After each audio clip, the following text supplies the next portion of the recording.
Duke Ellington and the orchestra continue the program with a number captioned Caravan. Hey there, I'm Mike Gillette, your host, and this is the Soundscape Series 1937 Part 18, Episode 51 of When Radio Ruled.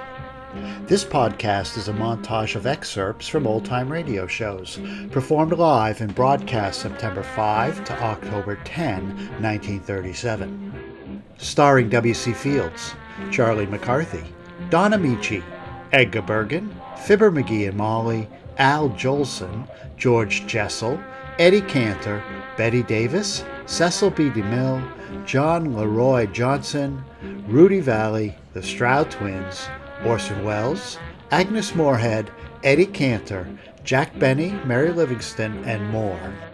Featured songs include Al Jolson, Tootsie, Eddie Cantor, Now's the Time to Fall in Love, and Love is on the Air Tonight. The Connecticut Yankees with an unidentified female vocalist, possibly Annette Hanshaw, Basin Street Blues. Eddie Cantor and Pinky Tomlin, Sweet Varsity Sue. As always, this soundscape consists of best-of clip reels compiled from old-time radio broadcasts as I go through research and writing for the When Radio Ruled historical documentaries. Listen carefully to the incredible version of Basin Street Blues. All you hep cats and hot mamas will blow your wigs over that jive. These excerpts are offered without commentary for your entertainment and education. So here are voices from 1937. Voices sadly now silenced. Great performers living again because you're listening to them perform live now.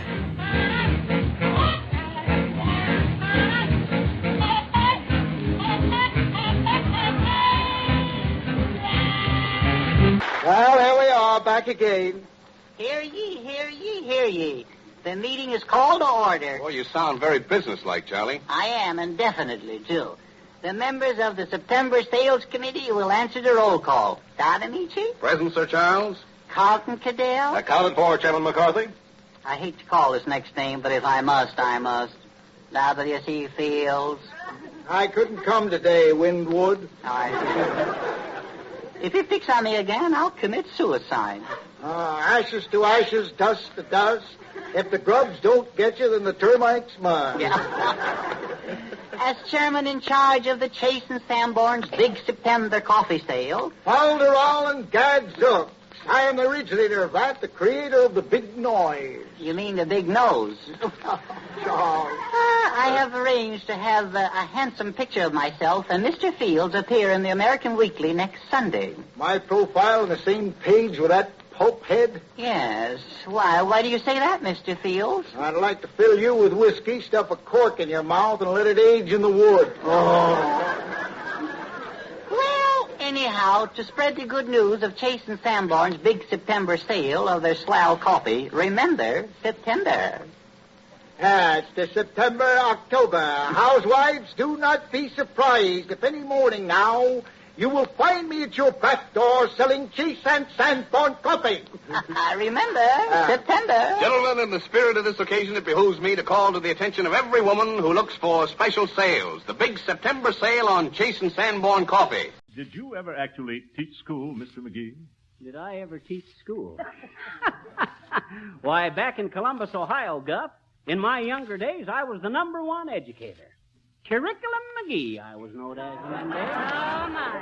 Curriculum McGee, the clever, conscientious contriver of classroom courses, carefully correlating cooking, carpentry, calculus, criminology, and commerce, and casually completing a colossal collection of curious classics on courtship from Cleopatra to King Carol.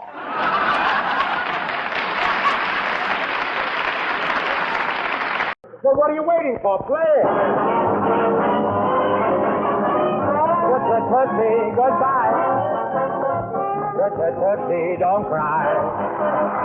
The little stupid train that takes me away from you. No words can tell how sad it makes me. Kiss me, Tootsie, and then do it over again.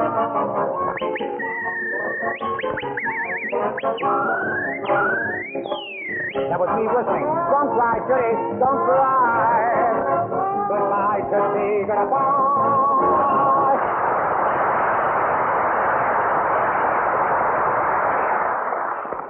while you were singing, Al, I made an interesting observation. I don't believe there's anyone in the amusement business who has been imitated as much as you've been. Most of the imitations have been pale ones, perhaps, but everyone's copied your style. That is, everybody but me. You must admit that, Al. I've never copied you. Good, bad, or indifferent, I've always been myself. Well, Georgie, maybe that's what the trouble has been. Maybe it has. Potatoes are cheaper, tomatoes are cheaper. Now time to fall in love. The butcher, the baker, the candlestick maker, they their price a downward shove. Grab yourself someone to fry your eggs and bacon. She can live just like a queen on what you're making. You'll even find it delicious to help with the dishes. Now's the time to fall in love. Sweets are much cheaper, movie seats are much cheaper. Now's the time to fall in love. A talking scene tender to make us surrender. You should take advantage of. When the picture's over, take her where it's quiet. Just remember what the hero did and try it. You're not a Taylor or Gable, but do what you're able. Now's the time to fall in love. This is the Jason Sanborn Hour, and this is Don Ameche with greetings from all of us. Yes, indeed, and greetings from Ameche and McCarthy. Yes, Charlie. And from Nelson Eddy, whose great baritone voice has made him the nation's favorite singer. Yes, indeed, greetings from Eddie and McCarthy. And from our own W.C. Fields. Oh, yes, greetings from McCarthy. Perk up, Charlie. And from Dorothy Lamour. After the beer comes the sweet. From Robert Armbruster and Edgar Bergen, and, of course, my volunteer assistant, Charlie McCarthy. And our lovely guest, the screen's foremost dramatic actress, Miss Bette Davis. We all hope that you'll enjoy our show and that throughout the week you'll enjoy Jason Sanborn coffee. Yes. Well done. I had to do that. Yes, I know. I think I got something there. Yeah. Now the thing is how to get rid of it. Oh. Don, I don't think I'd be far from right now if I said that Charlie's thoughts are of football and hunting and such now that September's here. Am I right, Charlie? Yes, you are, Bergen. But it only takes one thing to ruin fall, and that's school. I suppose so. Yes, of course, that's right. School is starting. Oh, how I remember those days. Yeah? Yes. School days, dear old golden rule days. No. We don't sing that now. Oh, I see. That's old-fashioned. I see. Well, what is the song? Well, I sing, it goes like this, see. Looky, looky, looky, let's play hooky. Zazoo, get out of there. All right. Yes, now, Charlie, now don't tell me that you're going to start cutting school again this fall. No. What could be more pleasant than a little red schoolhouse? Well, personally, I'll take the brown derby. I'll tell you, Bergen, I feel so foolish, getting out of Carol Lombard's car with school books under my arm.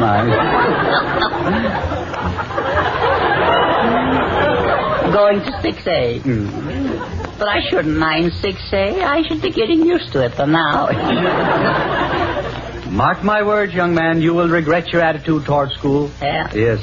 Remember, knowledge is power. Yeah? Yes. Now, how are you equipped?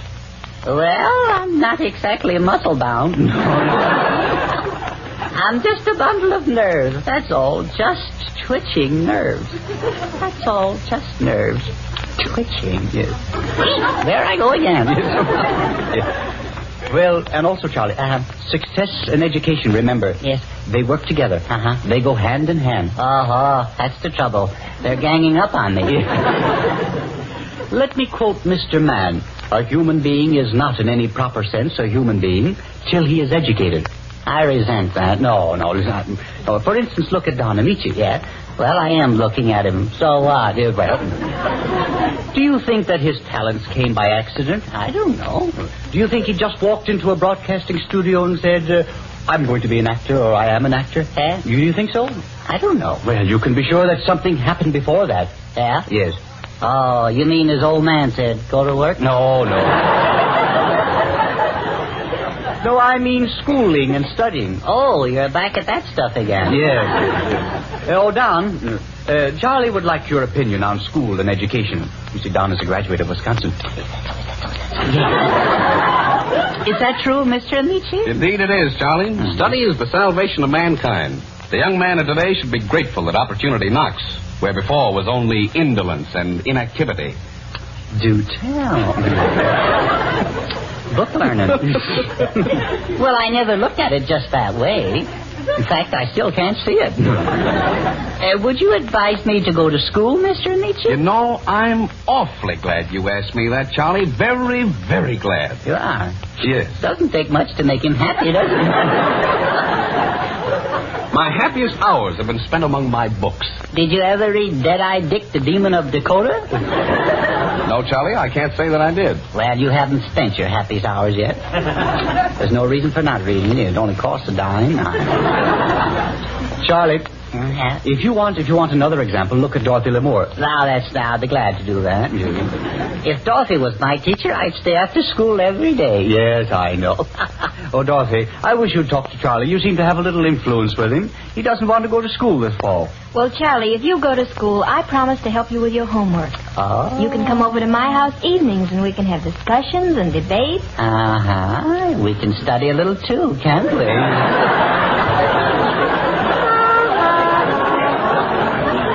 Charlie, you're so cute. Oh, Duffer. Oh, life is sweet. Yes. I forget all my studies for Dottie. Yes, well, play. That's all you think of. Yes. Don't you ever think of the higher things? You mean tall girls? No.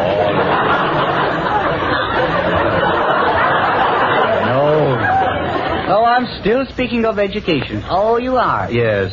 Haven't the examples of Don and Dorothy, haven't they impressed you? Well, yes, they have.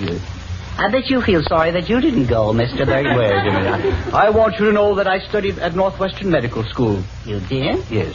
You mean the college for doctors and fishes? No, physicians. Yes, physicians. Physicians and surgeons. No.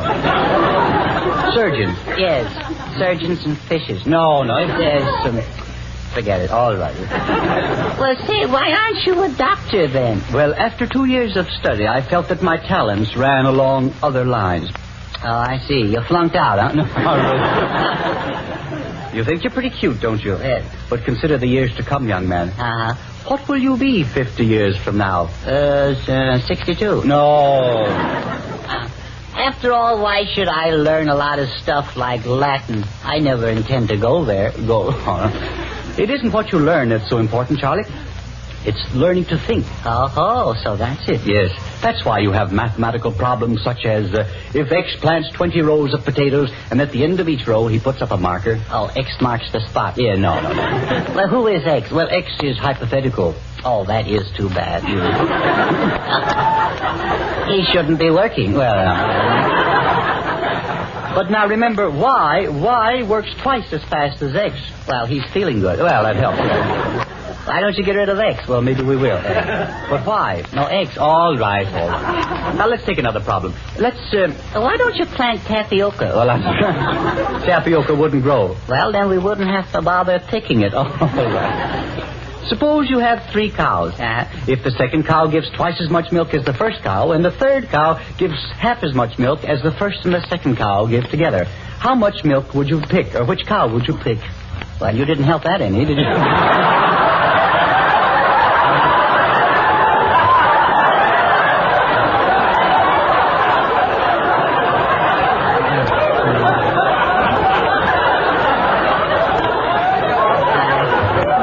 I might go so far as to say that you ruined it. All right. I imagine I'll hear more about this. Yeah. You can't pin it on me. All right. Well, let's go back to where we were. Yes. The 3 cows. Yes. Now, which one would you pick? Well, personally, I'd work out a parlay on all 3. You would. Have I made no impression on you with what I've said about education? Yes, you have, Mr. Bergen. You've got me thinking. Well, I'm glad to hear that. Yes. And what are you thinking? I think I'll still go to the Brown Derby.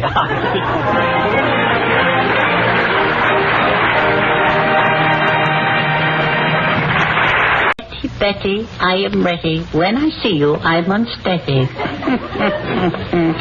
Now, remember, Charlie, behave yourself. Miss Davis is a dignified young lady and a fine actress. Do you take me for a cad? Do you regard me as a bounder? Well, I remember what you've done in the past. Put your mind at rest, Bergen. I shall treat Miss Davis with the respect that one great artist gives another. Is that a promise? A word of honor, old chap. Yes, very well, then. Yes. Miss Davis? Yes, Mr. Bergen. Charlie admires your work greatly and wants to meet you. And I've always wanted to meet him.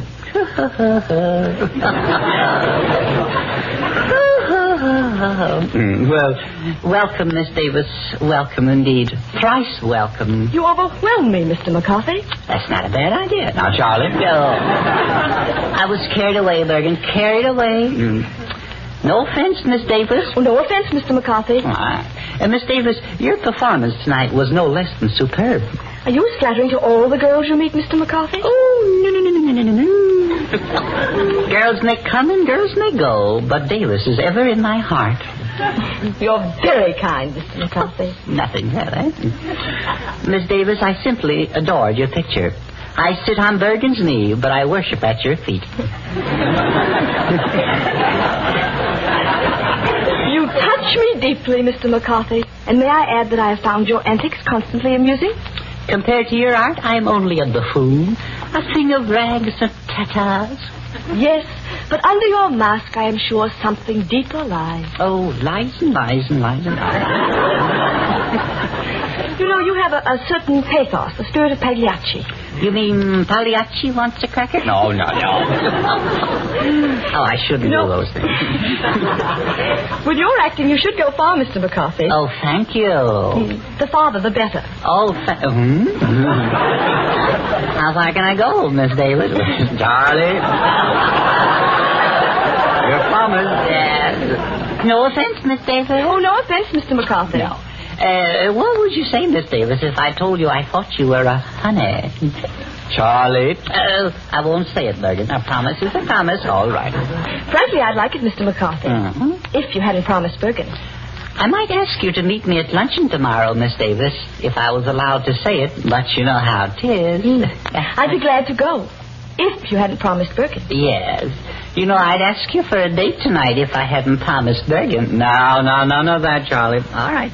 Scram, Bergen, will you scram? I have a little hideaway in the hills, Bette. I'd take you there, and so forth, and so forth, and so forth, and so forth. And I'd be glad to go, and ditto, and ditto, and ditto.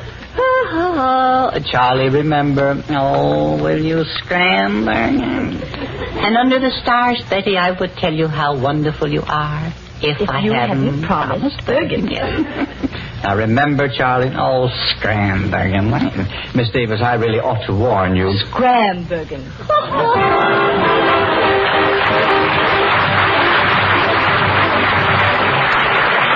Are you good at charades, Don? Oh, yes, Bill. I'll make a game out of it. I'll speak a sentence containing clues to the title of the new picture.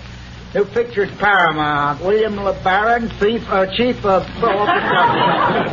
Fine fellow, Don. He owns a lot of horses. Keeps livery stable or something. Oh. Can I guess too, Mr. Field? You're out. Don't bother me, Charles. Go take a nap under a falling axe. I play the part of a lunatic in the picture, too, Don. Do you sleep under a crazy quilt, Mr. Field?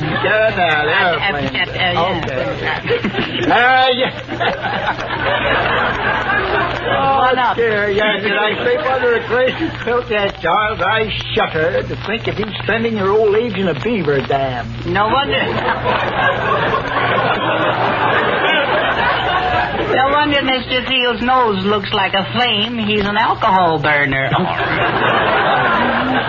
Pretty good, Charles.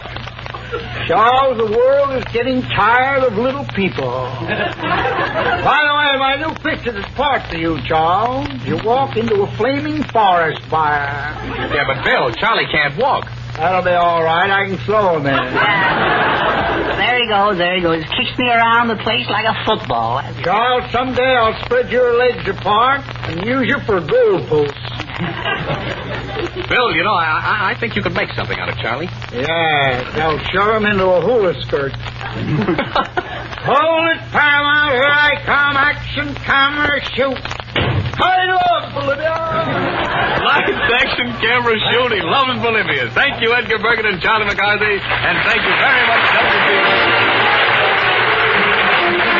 But love is certainly taking the country by storm. Yes, love and chasing Sanborn. Yeah, that's right, Charlie. Say, how are your September sales doing? Sailing right along, sailing right along. Did you see my picture in the American Weekly today, Mr. Nietzsche? Yes, Charlie, and a very handsome picture it was, too. Well, why shouldn't it be? It was a picture of me. Yeah, and I saw Bill Field's picture, too. Oh, yes, yeah. They almost had to take an extra page for his nose. But go on, Mr. Nietzsche. Tell the world how our chasing Sanborn sale is going on. All right, Charlie. It's been our custom between the acts of our plays to bring you little glimpses of Hollywood, to give you a view of film activities from backstage. We continue that custom with a word from John LeRoy Johnston, Western manager of Fawcett Publications and managing editor of Screen Book and Hollywood Magazine. The last time we met, he interviewed me. Tonight, with the tables turned, I'll drop my first question by asking Mr. Johnston what he'd like to be interviewed about. Well, Mr. DeMille, that's easy. After all, the product that makes this program possible is Lux Toilet Soap. There's a commodity that's dedicated to charm and beauty, as evidenced by its tremendous popularity among the screen's most attractive women. From what I've found out myself, visiting the stars, and from what our writers tell me, Lux Toilet Soap has no more enthusiastic boosters than the biggest names in Hollywood. I still would like to know the subject of our interview.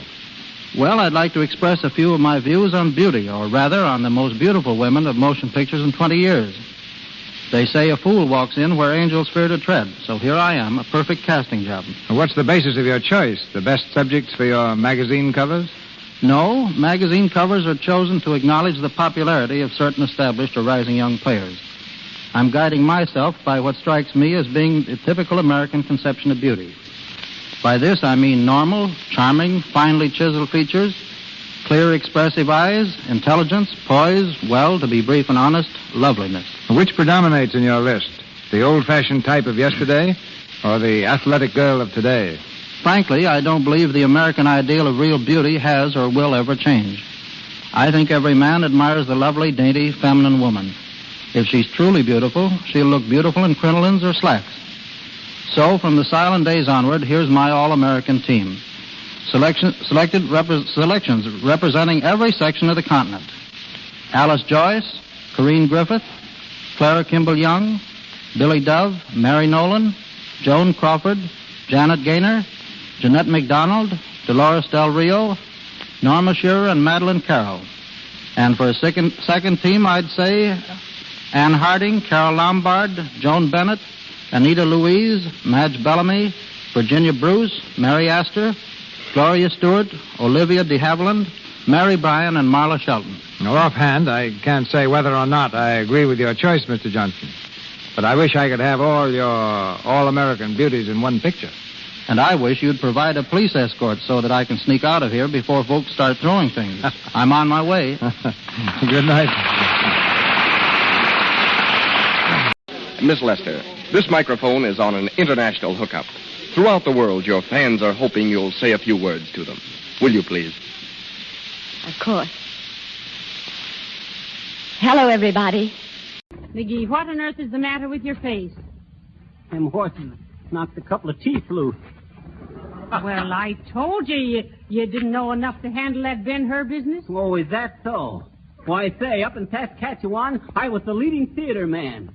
Pepsi and McGee, I was known as in them days. Oh, my. Pepsi and McGee, the sensational source of thrilling, throbbing, staging, Turkish dancing. Stop it, sweetheart, stop it. So long. Good night, all.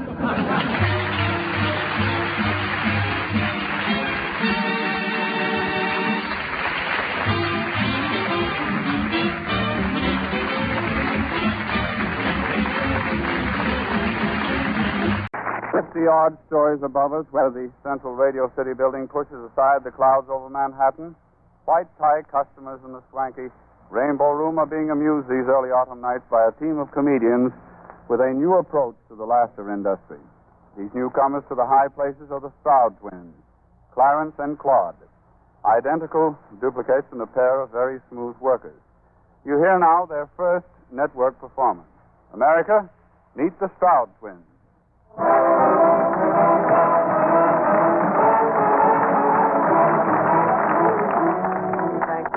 Good evening, and thank you, Rudy, for such a nice introduction. I deeply appreciate it. Incidentally, I shall introduce my brother a little later. Ladies and gentlemen, first, I want you to know that I consider it a distinction to appear on this program, and one thing that makes being here very gratifying is the fact that you have such a genial personality as Graham McNamee. I mean that he's been very kind to me. He recently invited me out as his guest.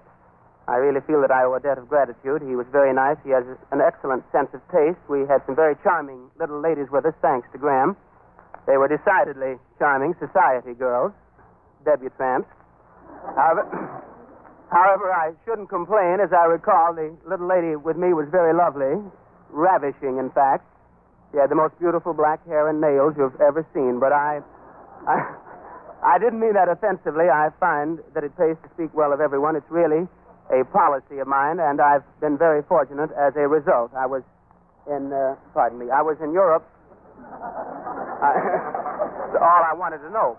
I was in Europe, ladies and gentlemen, for a number of months. I toured the continent, and I came back on the new boat, the Queen Mary. I had a nice trip. I made $60 in tips. I arrived in New York, and on my arrival here, I had an unusual request. I was requested to play a benefit performance for the inmates of the State Insane Asylum. Wouldn't have minded, but they held me 3 days for observation. One of the inmates was passing with a wheelbarrow turned upside down. I said, "Why don't you turn that thing over?" He said, "You think I'm nuts? They'll put bricks in it."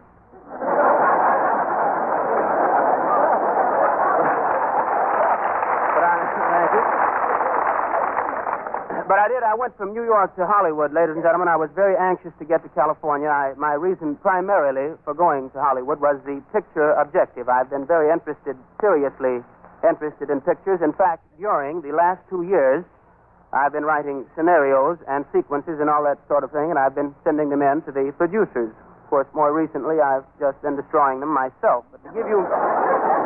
Incidentally, apropos of Hollywood, I should at this time like to introduce a very personable young man. I think he deserves a little recognition, inasmuch as he's here. He has been serving more recently in the capacity of my assistant. I want you, ladies and gentlemen, to meet my assistant and twin brother, Claude.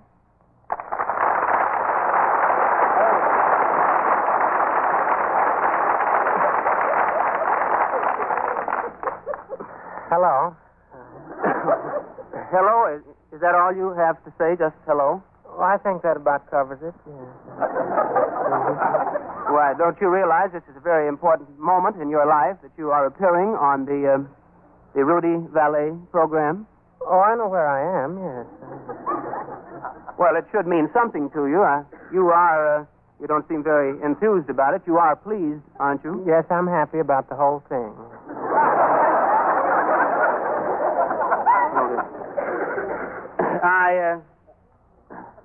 You mean you're satisfied? Yes, I'm quite pleased. Of course, I didn't particularly care about the way you introduced me. You didn't like the way I introduced you? No, I know I don't rate a great deal, but I thought you might have done better by me. You mean you don't like being introduced as my assistant? Is that it? Yes, that's it. Being introduced as your assistant, judging from what you do, doesn't make a great deal out of me. You know?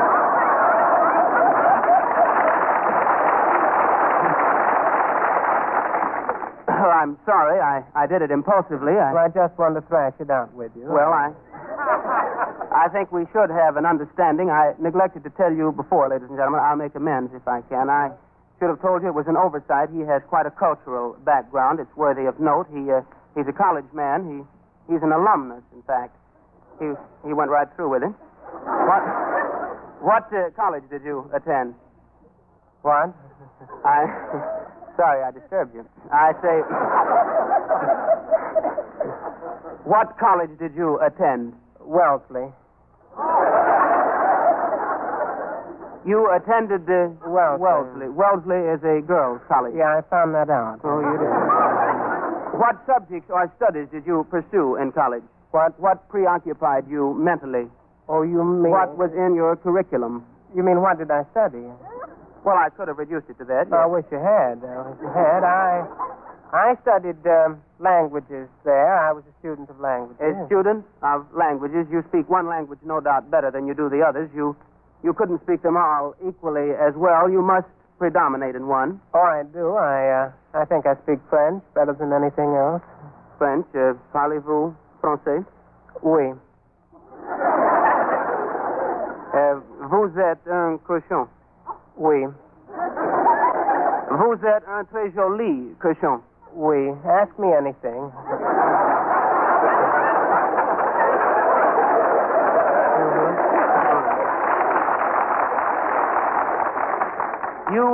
You weren't interested in dramatics by chance in college? Dramatics. I heard you. No, I wasn't too interested. I did very well, however. I majored in spite of that. You majored in dramatics. Well, you must be acquainted with the ancient Greek dramatists, such as Aeschylus and Sophocles. Sophocles. Yes. Shakespeare, I presume you must... Shakespeare. He's the fellow who wrote Macbeth and Hamlet and The Merchant of Venice. I read his stuff as fast as it comes out.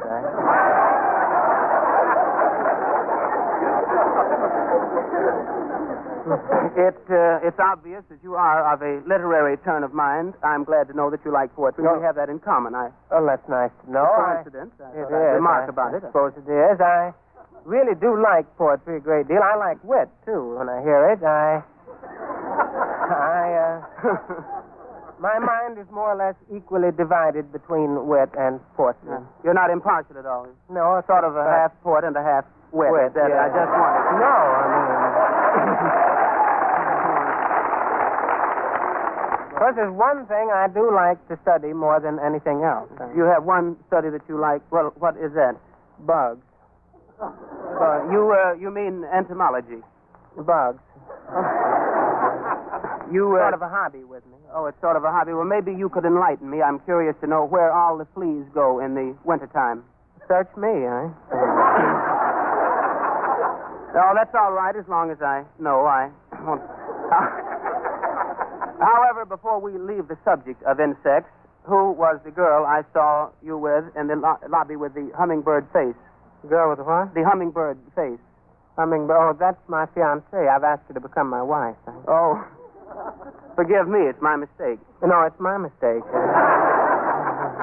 Of course, I was under the impression that you were engaged to the girl I saw you with last week.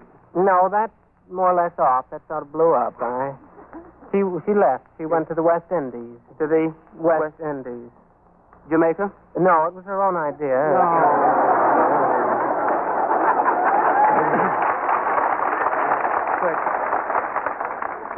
She was sort of unhappy about things. Her brother was married to an adagio dancer, and nothing worked out for him, and she was a little worried about herself. She was married to an adagio. You mean one of the dancers that dash madly around, bound and leap through the air?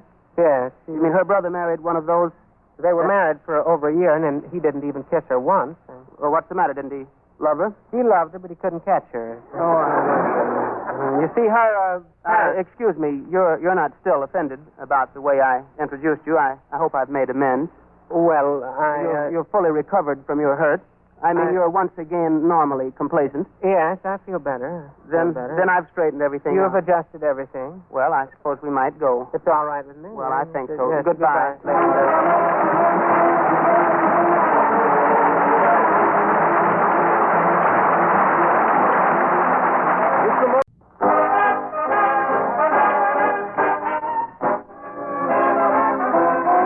Won't you come along with me to the Mississippi? We'll take the boat to the land of dreams, down the river down to New Orleans. The band's there to meet us, old friends to greet us, where all the black and white folks meet. They call it Basin Street. Oh, Basin Street is the street where dark and light folks always meet. In New Orleans, land of dreams, you never know how much it means for just a night between you. Glad to be, yes,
Why, if everyone at the wheel of a car knew as much about driving a car as a transport pilot knows about flying a ship, it would be safer to be in a car than in a plane, which it isn't. Do you realize you can have scrambled eggs a mile high on the mainliner?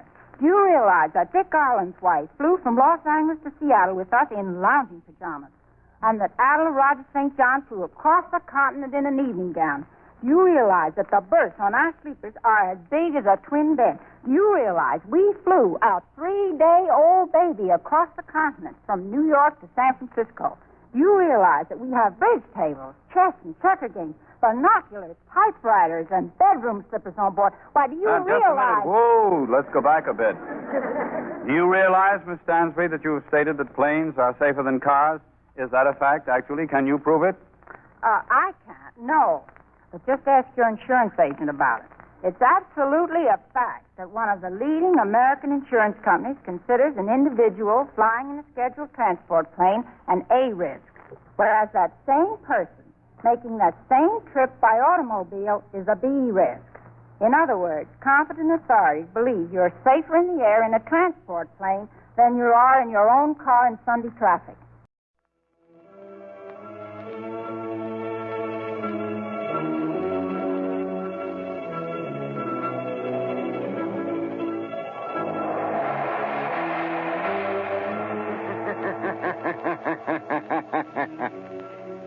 Who knows what evil lurks in the hearts of men?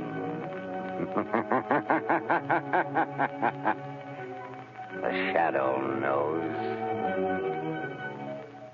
Blue Coal presents The Shadow, a man of mystery who strikes terror in the very souls of sharpsters, lawbreakers, and criminals.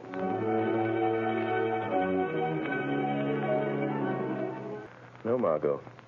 No one must ever know. No one but you. Why do you think I've devoted countless hours to investigating electrical and chemical phenomena? Why do you think I went to India, to Egypt, to China? What do you think I studied in London, Paris, and Vienna? Except to learn the old mysteries that modern science has not yet rediscovered. The natural magic modern psychology is beginning to understand, and, well, magic that wouldn't seem so natural. I studied and learned for a purpose, my dear. All right, Lamont, I realize all that. But now the entire underworld has but one objective, to erase the shadow. And to me, that means... Until they know what the shadow is and who he is, what can they do? Stop and think how many criminals are either dead or in prison because of our activities. I want you to concentrate, Gordon. Fix your mind on everything that happened that day. Make mental pictures. I'll see what you see. I'll try. No, Gordon. Stop thinking about your wife and baby. How did you know I was thinking about that? I saw it in your mind. I see in my mind the pictures you create in yours. Oh, like television? Yes, or like mental telepathy or mind reading, hypnotism, whatever you choose. There's no time to talk. Stop talking. Think. I will.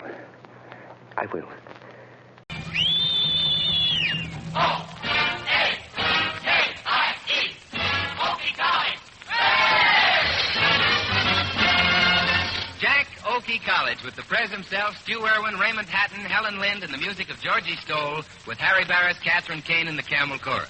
Thank you. Good night. Tune in next Tuesday at the same time for Jack Oakey College, presented by the makers of Camel cigarettes. And now the Camel Caravan is standing by out in Hollywood for the swing school in New York City. Benny Goodman and the boys will swing out in just a few seconds, so listen. Bill Goodwin speaking for Camels. Good night. This is the Columbia Broadcasting System. And James, I want you to know that I'm just as fresh as a daisy. Really, I am. As fresh as a daisy from what? From working all summer making a picture? Well, what's wrong Well, with... while you worked, Joe Penner went to Catalina. Yeah. Al Jolson went to Saratoga. Fred Allen went to the Maine Woods. Yeah. Jack Benny went to Europe. Yeah. They had a vacation. Jimmy, I made a picture with Gypsy Rose Lee, and they had a vacation.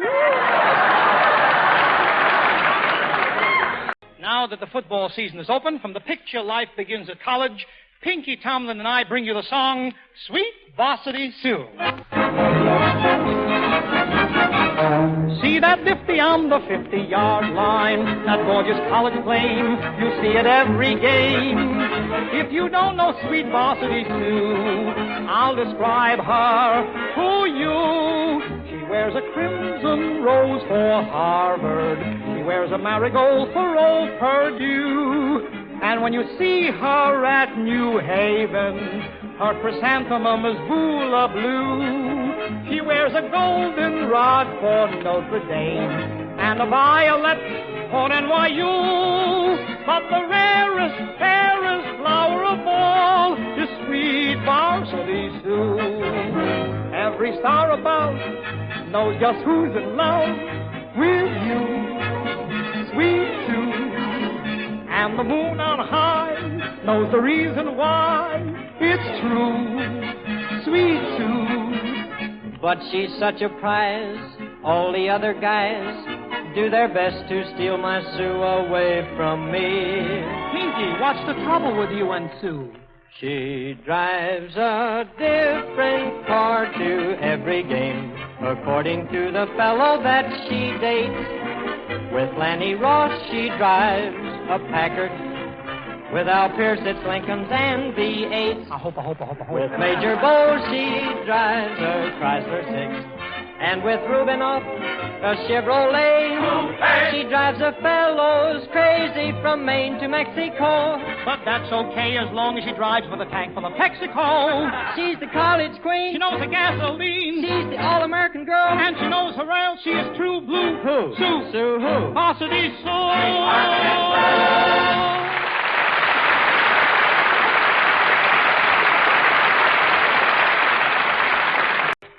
A highlight from the picture, Ali Baba Goes to Town. It is the year 937 A.D. in the city of Baghdad. Eddie Cantor, as Ali Baba, addresses a group of native African musicians and forecasts their rhythmic future. We turn back the clock 1,000 years.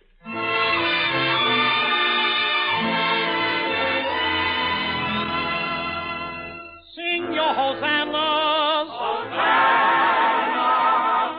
Shout hallelujah. Hallelujah. Gabriel, sound your aid.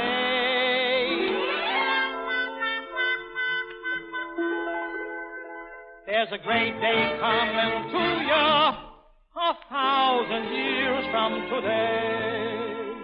Hallelujah. Hallelujah. That's when you'll get your chance to play like you all want to play. You'll set the tempo the world is going to dance to 1,000 years from today.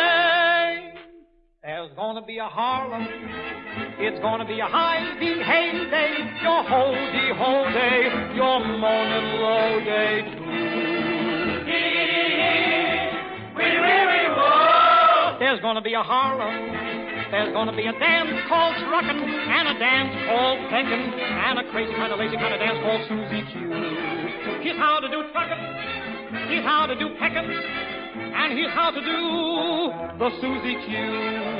There's going to be a Robinson with happy tappy feet. There's going to be an Ellington with a weird primitive beat. And there's going to be a newfangled thing. The feet of the world will obey. They won't know what to call it, so they're gonna call it swing. 1,000 years from today, everyone, everywhere will say, swing is here to sway. You can't deny it, so choose your partner and dance, and you'll find there's rhythm in romance. Swing is here to sway. Don't alibi it. You know that music has charms, especially when love is in your arms. Who cares if string is here, as long as swing is here? All those in favor say la-di-ah, la-di-oh. Swing is here to sway. Nothing can tie it. It's sweet, it's hot, and it's blue. If anyone should ask you what is new, say that swing is here to sway. Swing is here to sway. Swing is here to sway. Swing is here to sway. Swing is here to sway. You can't deny it. So choose your partner and dance. La-da-da-da-da. And you'll find there's rhythm in romance. Da-da-da-da-da-da-da. The wing is here to sway. Don't alibi it.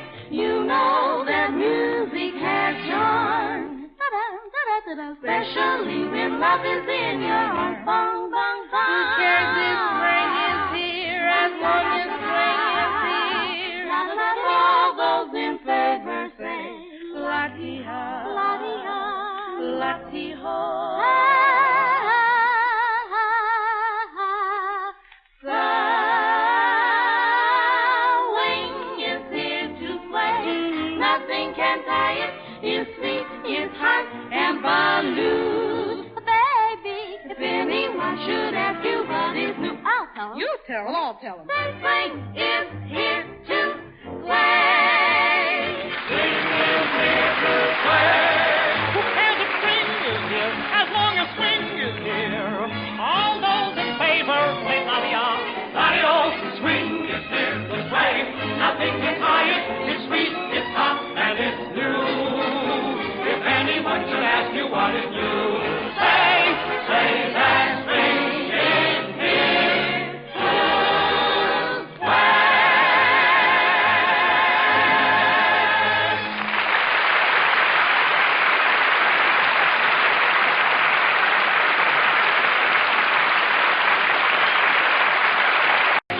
We humbly join with the President of the United States and others of the nation's leaders in inviting you to observe next Saturday or Sunday with an attendance at some house of worship. Tune in again next Wednesday for another Texaco broadcast starring Eddie Cantor. And next time, try a Texaco dealer. James Wallington speaking from Hollywood, California. This is the Columbia Broadcasting System.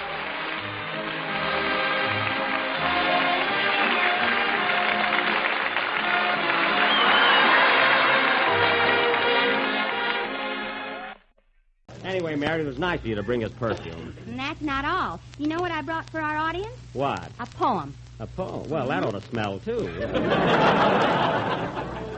You hear that, folks? A poem. You want to hear it? Huh? You want to hear it. What can they say? Well, boys, look like we're outnumbered. What's the title of it, Mary? Paris in the Springs. Paris in the Springs. Yeah, I wrote it in bed. Oh. Well, let's hear it. All right. Starts out good. I've just returned from dear old Paris, where life is gay and there are no carrots. Oh, no carrots. Some call it Paris, some Paris. Now, which is right? I'm up a tree. Up a tree? I'm doing the Big Apple. Oh. Well, go ahead. With your good old Eiffel Tower, where friends you meet and say bonjour. And people poor and people rich ride across your London Bridge. Bridge. London Bridge is in London. Well, I was there, too. Oh. I adore you, Paris, France, where girls buy hats and men buy pants. And the whole world shouts hurrah for your patty foie gras. Mary, that's patty foie gras. It's fooey. I didn't like it. Oh. Well, I don't like the whole poem. Your waiters, with their fine behaviors, serve the 6 delicious flavors. Flavor? Yes, the strawberries, the raspberries, the cherry orange too, the lemon and the lime and the kesky voulez-vous. Hey, Harold! What? S'il vous plaît, Phil. Merci beaucoup.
fellow is my band is going to be on this program, or you'll be number one on my hit parade.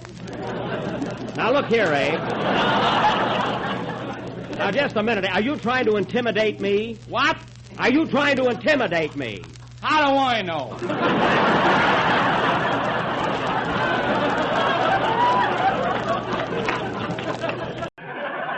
You mean you're the guy who sticks his head through the canvas wall and lets people heave baseballs at you, Sil? Yes, that's me.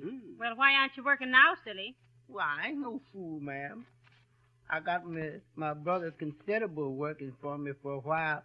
There's a bunch of baseball players here from the Giants, and I ain't taking no chances. Well, I don't blame you, Sil. When are you going back to work? I'm going back to work later on, please. Then there won't be no more ball players around except some little old Cincinnati Reds, and they don't worry me none.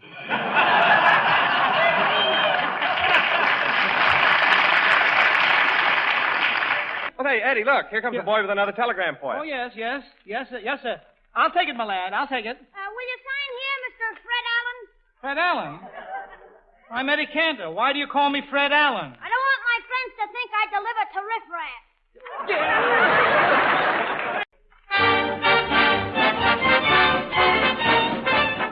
From the picture Varsity Show, Eddie gives you his interpretation of Love is on the Air Tonight.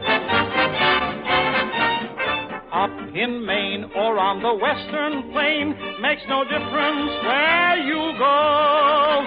Cinderella and her fella have the parlor lights turned low, listening to the radio.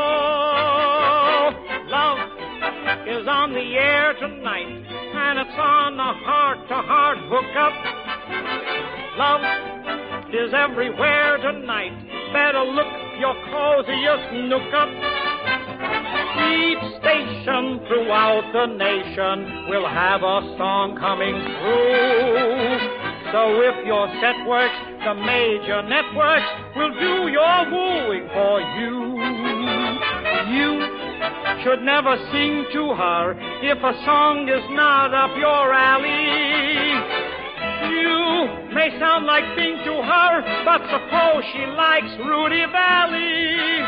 If some crooner from old Altoona can tell her better than you, why should you care, long as love is on the air tonight? Love is on the air tonight, and 100 Crosbys are crooning. They will sing your serenades so that you can spend your time spooning. Find a sofa, a gal to go for, and let romance have its fling. Let some yokel like me get vocal. It's okle-dokle, 'cause I like to sing. So take your sweetheart in your arms. Do your best to thrill and enchant her.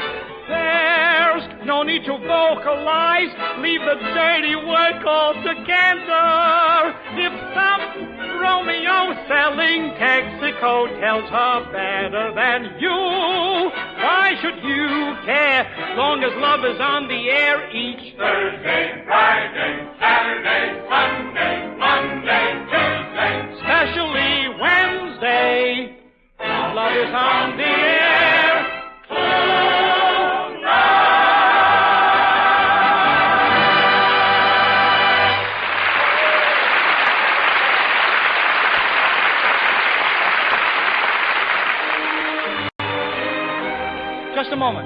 Just a moment, please, Jack. Ladies and gentlemen, tonight Kansas City, Missouri has a celebration, and they have a glorious right to celebrate. In the past 365 days, not one child there has been killed by an automobile. It would be well for the citizens of all our cities to try and equal this remarkable record. Kansas City, all America salutes you.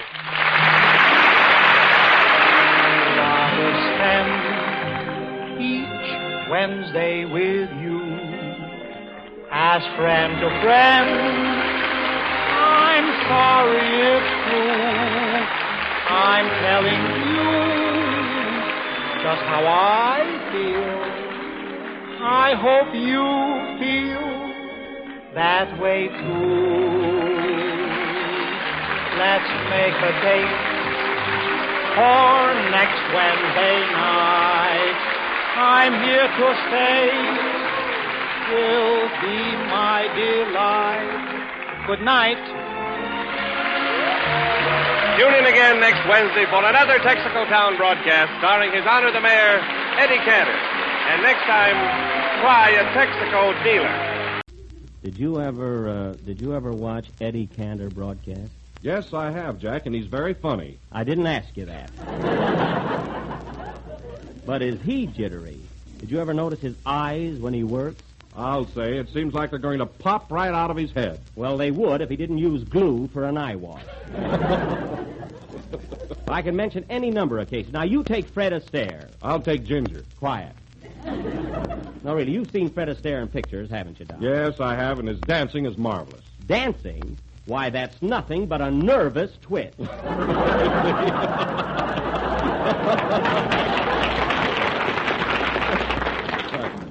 But as I told you, Don, in show business, we're all like that. Well, I was once on a vaudeville bill with a contortionist who used to bite his toenails. Oh, was he nervous. But you know, Don, I felt awfully sorry for Mary last Sunday. She was scared stiff. You said it. Oh, hello, Mary. Hello, Mary. You know, I was telling Don how excited I was last Sunday. Did you notice it, Mary? Why, Jack, you looked as cool as a cucumber. I did. And just as green. Well, it's no surprise to me. Gee, you were so upset you were even smoking a cigar. Well, what's unusual about that? You've seen me smoke a cigar before, haven't you? Yes, but not sideways. Oh.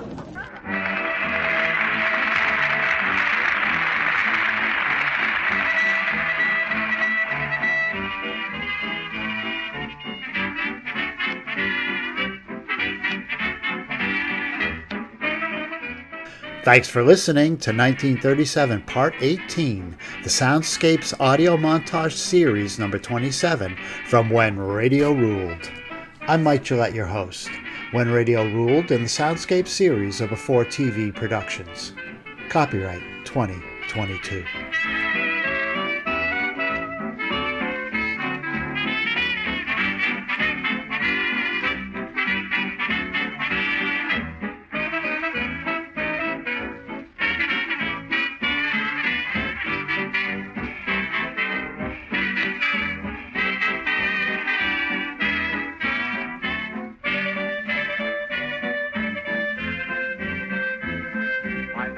I miss you tonight, stop. I wish I could kiss you tonight, stop.